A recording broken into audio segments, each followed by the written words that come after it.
अपनी विभिन्न मांगों को लेकर आंगनबाड़ी कार्यकर्ताओं ने सौंपा ज्ञापन और रैली निकाली। आंगनबाड़ी कार्यकर्ता एवं सहायिका एकता यूनियन C2 निरंतर आंगनबाड़ी कार्यकर्ताओं की समस्याओं से अवगत कराती रहती है, लेकिन इनकी समस्याओं की ओर शासन का ध्यान नहीं जा रहा है। ये आरोप आंगनबाड़ी कार्यकर्ताओं ने लगाते हुए अपने 9 सूत्रीय मांगों को लेकर ज्ञापन सौंपा है। कार्यकर्ताओं ने बताया कि राज्य सरकार के द्वारा अपने हिस्से के मानदेय में की गई अनुचित कटौती का आदेश तुरंत निरस्त करें और अक्टूबर 2018 से काटी गई राशि का एरियर सहित भुगतान करें। साथ ही आंगनबाड़ी कार्यकर्ताओं ने मानदेय को उपभोक्ता मूल्य सूचकांक से जोड़कर महंगाई भत्ता प्रदान करने की मांग की है। ज्ञापन सौंपने पहुंची सैकड़ों की संख्या में कार्यकर्ताओं ने कहा कि आंगनबाड़ी केंद्रों के क्षतिग्रस्त भवनों की तुरंत मरम्मत कराई जाए तथा सभी आंगनबाड़ी केंद्रों में बिजली, पानी आदि की बुनियादी सुविधाओं की उपलब्धता सुनिश्चित की जाए। आंगनबाड़ी कार्यकर्ता ग्रामीण क्षेत्रों में जहां कार्य कर रही हैं, वहां उनकी जान को खतरा बना रहता है। कार्यकर्ताओं ने मांग की है कि सभी राज्यों में आंगनबाड़ी कार्यकर्ता और सहायकों के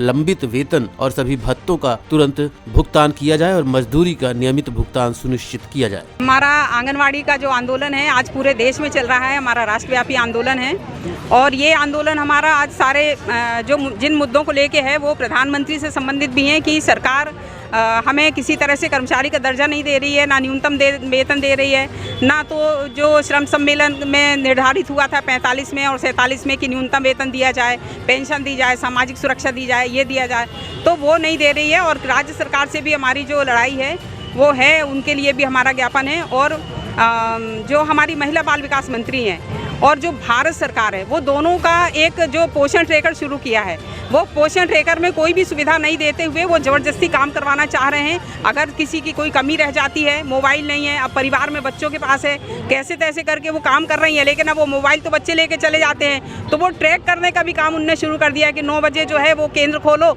और आप उसके अंदर जाओ और फिर 4 बजे उससे बाहर निकलो।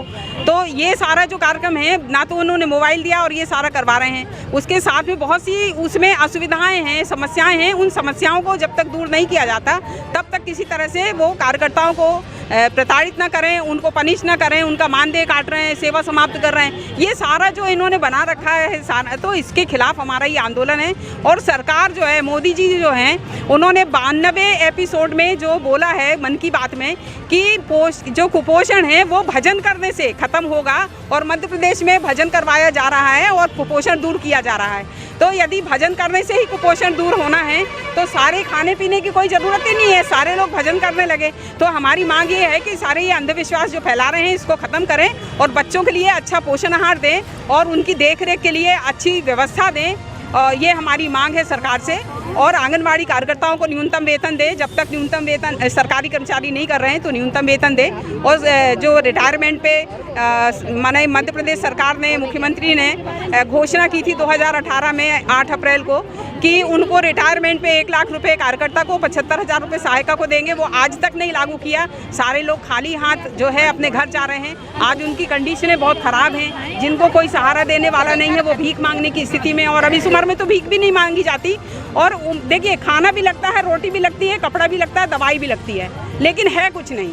तो सरकार ने इस तरह से निहत्था कर दिया है, भिखमंगा बना दिया है। हमारी सरकार से यही मांग है कि कम से कम पेट चलाने के लिए उनको कुछ पेंशन तो दे। ये किशोरी वर्मा, प्रदेश महासचिव, आंगनबाड़ी कार्यकर्ता सहायिका एकता यूनियन। उषा आशा सहयोगिनी एकता यूनियन से जिला अध्यक्ष रंजना द्विवेदी बोल रही हूँ। हम लोगों का इतना शोषण हो रहा है कि हम लोग की सरकार सुन नहीं रही है। काम सिर्फ शुरू से लेके अंत तक का सिर्फ आशाओं का रहता है और फिर बड़े अधिकारियों तक पहुंचाया जाता है, जबकि फील्ड में काम हर वक्त रात दिन बराबर आशाएं करती हैं। अब हम लोग, सरकार यदि अपने मन का करती है तो अब हम लोग अपने मन का करेंगे और सरकार के खिलाफ ऐसे ही 1 हफ्ते का आंदोलन चलेगा और हम लोग अपने लड़ाई के हक के लिए लड़ाई लड़ेंगे। जी, हम लोग की मांगे है कि जो मानदेय, न्यूनतम वेतन बढ़ाएं, हम लोगों के काम का जो सही दाम है वो हम लोग को पैसा मिलेगा, मानदेय मिलना चाहिए, सरकारी कर्मचारी का दर्जा है। हम लोग को कोई सुविधा भी अभी तक नहीं दी जाती है, किसी भी प्रकार के, ना आशाओं को कोई बीमा मिलता है, न डिलीवरी, किसी भी प्रकार का पैसा हम लोगों को नहीं मिलता है। सिर्फ जो काम करते हैं उसका दाम मिलता है। हम लोग को नहीं चाहिए, हम लोग को एक सुनिश्चित मानदेय चाहिए।